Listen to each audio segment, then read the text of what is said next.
Urdu news bulletin کے ساتھ میں ہوں جاسرہ علی۔ نظر ڈالتے ہیں اب تک کی اہم خبروں پہ۔ سعودی ٹریفک پولیس کا کہنا ہے کہ غیر ملکی نمبر پلیٹ والی گاڑیوں پر چالان کا آغاز 1 نومبر 2019 سے کیا جائے گا۔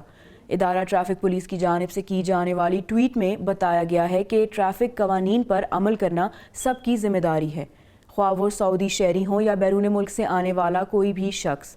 پہلی اماراتی باکسر خاتون رحمہ المرشدی کا کہنا ہے کہ باکسنگ بالکل بھی خطرناک نہیں۔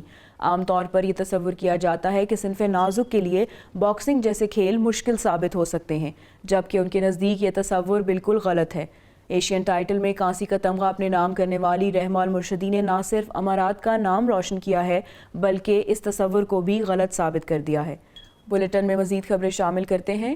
انڈیا اور پاکستان سمیت سعودی عرب میں بھی پرانی گاڑیوں کو محفوظ کرنے کا رواج پایا جاتا ہے۔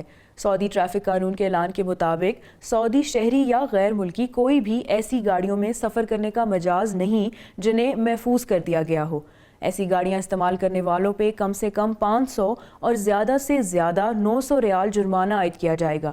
ایسی گاڑیوں کو سڑک پر لانا ٹریفک قوانین کی خلاف ورزیوں میں بھی شامل ہے۔ کمسن حافظ کے بارے میں تو ہم اکثر سنتے رہتے ہیں، لیکن ذہنی معذور محمد عبداللہ الکرنی جو ریاض میں مقیم ہیں، ذہنی معذوری کے ساتھ ساتھ دیگر جسمانی بیماریوں میں بھی مبتلا ہیں، لیکن قدرت کا معجزہ یہ ہے کہ انہیں مثالی حافظہ عطا کیا گیا ہے، جس کی بنا پر وہ معاشرے میں وہ مقام حاصل کر چکے ہیں جو شاید بڑوں کو نصیب نہیں ہوتا۔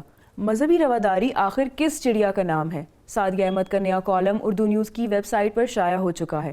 یہ کالم پڑھنے کے لیے وزٹ کیجیے ہماری ویب سائٹ urdunews.com۔